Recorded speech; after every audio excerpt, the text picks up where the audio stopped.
Lengo la madhumuni leo mpaka imeni motivate kuja kumtembelea ndugu yangu Abdallah aliye paralyze, ambapo tunasema kapata mtihani wa kupoza viungo kwa kutokana kupiga mbizi na kufikia kichwa.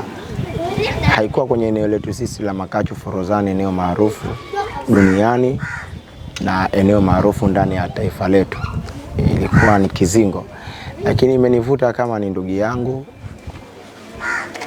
kwa sababu mchezo wa Makachu tuseme ni worldwide, na leo na kesho inaweza ikatokea kwangu pia ni kumwombea msaada kwa serikali yetu ya Mapinduzi ya Zanzibar, pia kwa jamii kiujumla, kwa wenye uwezo basi, ili waweze kumsaidia ndugu yetu ili apate matibabu. Na hususan nilipokuwa napata call za watu tofauti na message kwa kuonekana kwamba ndugu yetu kutoka kwenye Makachu Forodhani nimembeza, kwa nini sikutoa tamko lolote, nimekuwa kimya kama Daivan Smart, ni tuseme ni kijana popular Zanzibar, lakini kwa nini nimekalia kimya hili jambo? Sasa ni kuionyesha jamii kwamba sikuwa kimya.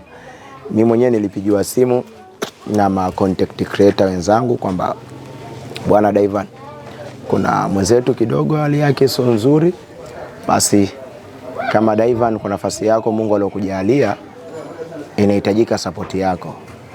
Na mimi nilipoona kweli ni jambo la umuhimu na inahitaji support, kwa sababu kijana ni mdogo sana kwa kweli, miaka 18 tuseme ni mdogo sana, na kama ni mdogo hivyo basi anahitaji support zetu kwa sisi content creator, ili kuionyesha jamii kwamba kijana mwenzetu kafikwa, ili kupata msaada haraka, pia kuionyesha serikali si vibaya, ingawa kidogo sisi Afrika atu believe mambo ya social medias, lakini kwa wenzetu tumekuwa tunaona wakifanya hivi kwa kusaidiana, na hususan ma content creator wamekuwa wanapitia jamii kuionyesha government yao kama kuna jamii fulani ama kuna watu fulani wanateseka.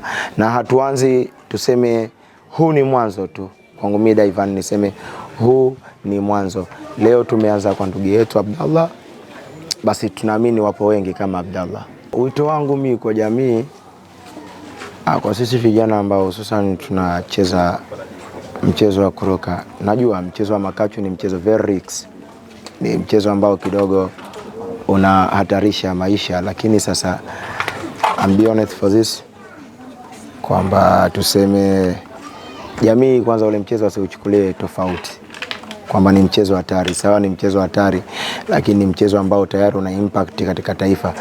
Na tusema mbona tu ni kijana ambaye kaumia sehemu nyingine, ni sawa, kaumia sehemu nyingine, lakini Makachu ni sehemu yoyote ile. Kwa sasa hivi wapo watu wengi wamenijua, na leo nilipata wageni hapa.